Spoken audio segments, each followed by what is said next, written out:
on the job, but God, I'm not going to let go of this thing until you bless me. God, I'm going to pray until you're tired of hearing my voice. God, I'm going to pray until you're tired of hearing from little old Michael. I'm going to pray until you're tired. You don't even want to deal with me no more, because I'm going to keep holding on until my change comes. Now God in verse 6 is saying, use the example of this judge. And if you can wear the judge down by continually going to him, you can wear me down by continually praying, because I know what's best for you. But daughter, if you keep praying about that thing, I know what's best for you. But son, if you keep praying about that thing, don't you know that I hear you and I'm going to eventually come to your aid? I see you crying. I'm going to eventually come and deliver you. I see you hurting. I'm going to come and eventually remove the pain if you can keep praying. Verse 7, he says, and shall not God avenge his own elect? God saying, do you not understand that I've already promised you that I'm going to come and deliver you, because I chose you. Your mother didn't choose you. Your father didn't choose you. Your sister, she didn't choose you. Your brother, he didn't choose you. Your friend, they didn't choose you, but I chose you. And I know you were probably shocked when I did, because some of you I chose when you were in the crack house. Others I chose when you were going on the alcohol. Some I chose in the middle of their adultery. Others I chose when they were being low down people. But it doesn't matter. I chose you. And don't you know, I promised that if you cry out day and night, and that is to pray with a broken and contrite spirit, to pray continually, don't you know that I will come and deliver you? And he said, even if I don't deliver you right then, I will make sure that you're okay. It's demonstrated with Paul and his thorn. The Bible says that Paul had a thorn, went to God thrice to remove it.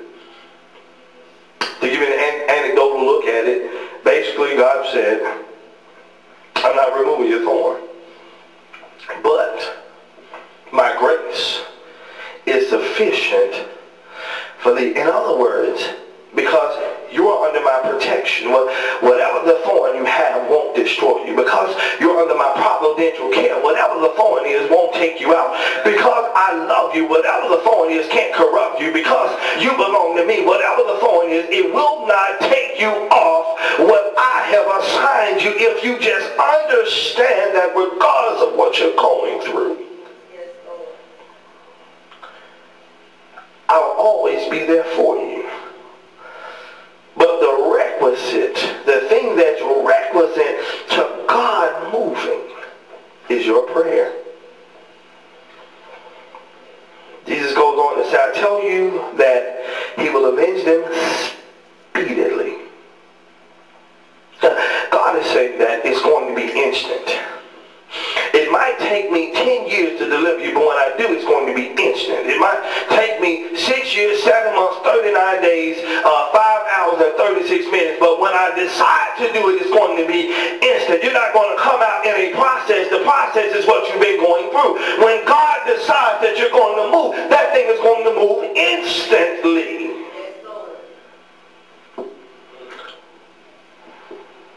But he's saying, nevertheless, when the Son of Man cometh, shall he find faith on the earth?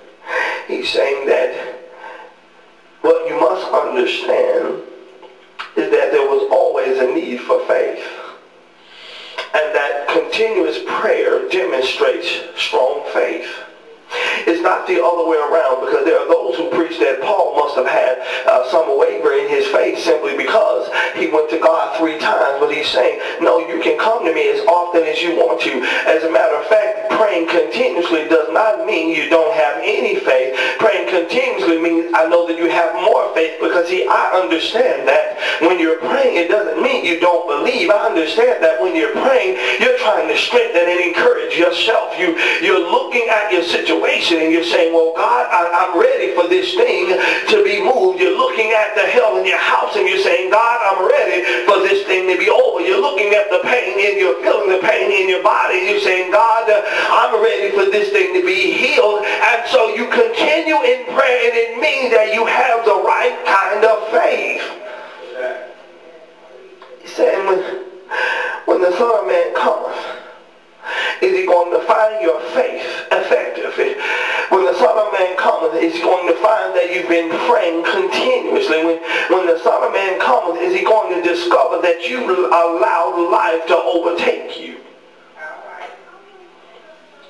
Or do you look at whatever's going on and remind yourself, like the mothers in the church said, baby, push.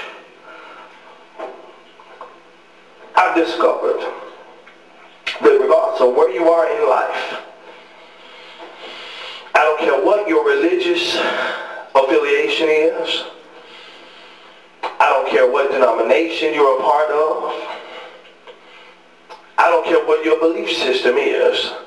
If you believe in God, whatever you read to tell you how you should relate to God, it tells you to pray. I know my Bible tells me pray. It tells me to pray without ceasing. I'm fairly confident that the Torah tells you to pray. I'm fairly confident that Tanakh tells you to pray. I'm fairly confident that the Pentateuch tells you to pray. I'm fairly confident that the Quran tells you to pray. Whatever it is, I can guarantee you is telling you, pray. Because if you're like me,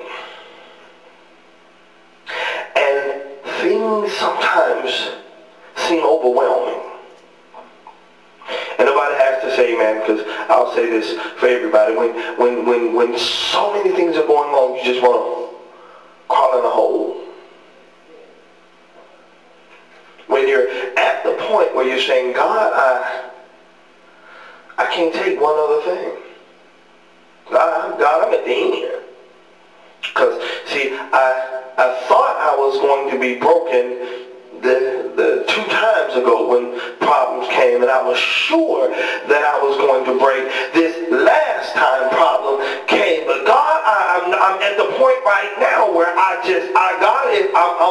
not quite sure. Now my faith tells me that everything is going to be all right in the end, but that faith has to be demonstrated in prayer. Because you are not reinforcing to God what you believe, you're reinforcing to you what you believe.